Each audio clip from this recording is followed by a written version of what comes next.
Welcome home. Smita, ये आरती तुम क्यों कर रहे हो? ये आरती तो पूनम भाभी या दिव्या भाभी को करनी चाहिए था। क्यों जीजू, मैं आरती क्यों नहीं कर सकती? समझी। डोंट वरी, मैं इस घर की बहू बनकर नहीं, मैं रीत की छोटी बहन बनकर आरती कर रही हूँ। अरे वाह स्मिता, मुझे नहीं पता था कि तूने मुझे इतना मिस किया। ऑफ कोर्स किया। कैसी बातें कर रही है? तुझे शक है कोई? नहीं, वो जब से तू इस घर में आई है तुझे हमेशा ऐसे ही लगा है कि मैं तेरी खुशियों की दुश्मन हूँ। अच्छा, अभी तू भूल जा वो सब। ऐसा कहते हैं ना कि दूर रह के प्यार बढ़ता है, वैसे ही मेरे दिल में भी तेरे लिए प्यार बढ़ गया।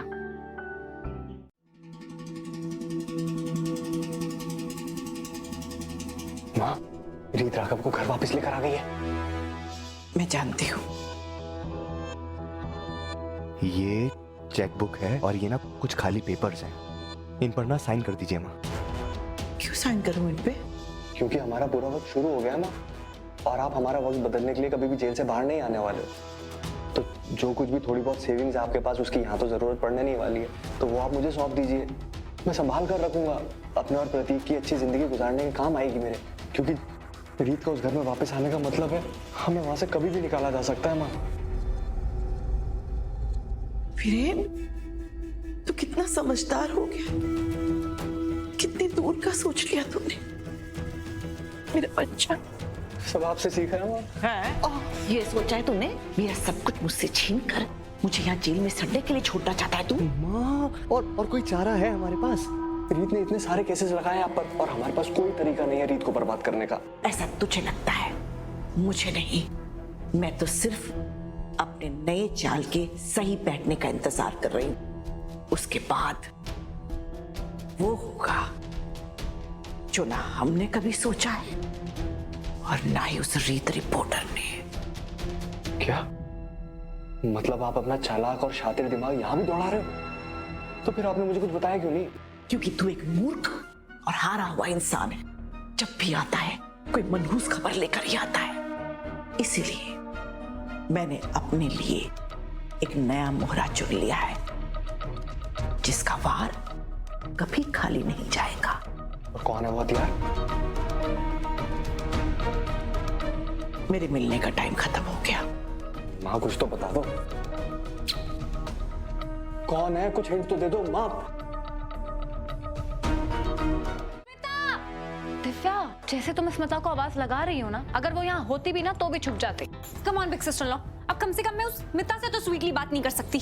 और वैसे भी मेरा मेन क्वेश्चन अभी ये है कि स्मिता गई कहाँ है? मुझे लगता है वो प्रतीक भैया के साथ कोर्ट गई है। दिव्या भाभी, आप ये स्मिता और प्रतीक भैया की बात करके ना मेरी हैप्पी वाइब किल मत कीजिए प्लीज। Happy vibe? कौन सी हैप्पी वाइब उन्नति? कहीं ऐसा तो नहीं ध्रुव ने तुम्हें छोड़ने के बाद ऐसा झुंझुना पकड़ा दिया हाथ में कि वो तुम्हें वापस मिल जाएगा? दिव्या भाभी, आगे आप जो भी बोलोगे ना प्लीज सोच समझ के बोलना। दिव्या, ऐसे नहीं बोलते।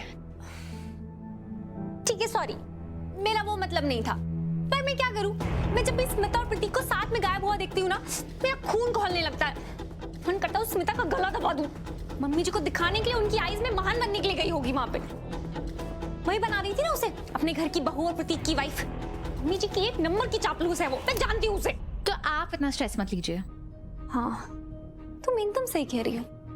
मेरे लिए तो अच्छा ही है मम्मी जी यहाँ ना रहे, तभी तो मैं बिना किसी प्रॉब्लम के अपने प्लान को पूरा कर पाऊंगी। प्लान?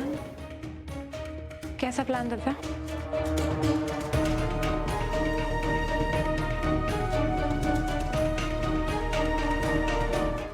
इतने सालों से बुआ जी कानून की नजरों से बचती आई हैं, इसलिए उन्हें उनके गुनाहों की सजा नहीं मिली है। लेकिन आज की कोर्ट हियरिंग में मेक श्योर कि उन्हें उनके गुनाहों की सजा मिले और सब सही हो। डोंट वरी सर, मैं पूरी कोशिश करूंगा कि ऐसा ही हो।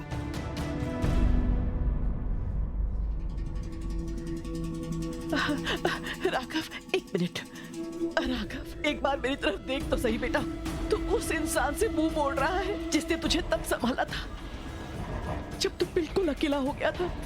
तू 10 साल का था बेटा, मैं तब से तुझे संभाल रही हूँ। मत कहिए मुझे बेटा, और आपने मेरे लिए क्या किया है उसका दावा तो बिल्कुल मत कीजिएगा, क्योंकि इतना तो मैं जान गया हूँ बुआ जी, उसके बदले आपने मुझसे बहुत कुछ छीना है। जैसे मेरी माँ, हमेशा अपने इल्जामों को दूसरों पर थोपती आई हैं आप। ये तेरी आवाज नहीं है, ये तो उस लड़की की आवाज है जिसने तेरे दिल और दिमाग पर कब्जा कर लिया है। तू एक बार सच जानने की कोशिश तो कर बेटा, तुझे पता चलेगा तेरी बुआ ने तुझे कभी धोखा नहीं दिया, हमेशा तेरी खुशी ही चाहिए। और वो रीत, उसका असली चेहरा तो मैं तेरे सामने लाकर रहूंगी। फिर तू हर लम्हा हर पल अपने आप को कोसता रहेगा कि क्यों मैंने मेरी बुआ पर शक किया, क्यों मैंने उसे बुरा भला कहा। फिर वही घिसी पीटी बातें, वही रोना धोना। पाप खुद करो और फिर मासूम और भोलेपन का ढोंग करके सारा इल्जाम रीत पर डाल के अपना पल्ला झाड़ लो। सही है शारदा जी, पर अफसोस राघव आपका असली चेहरा जान चुके हैं और समझ भी चुके हैं, तो अब आपका ये नाटक उन पे काम नहीं करेगा। ले जाइए इन्हें।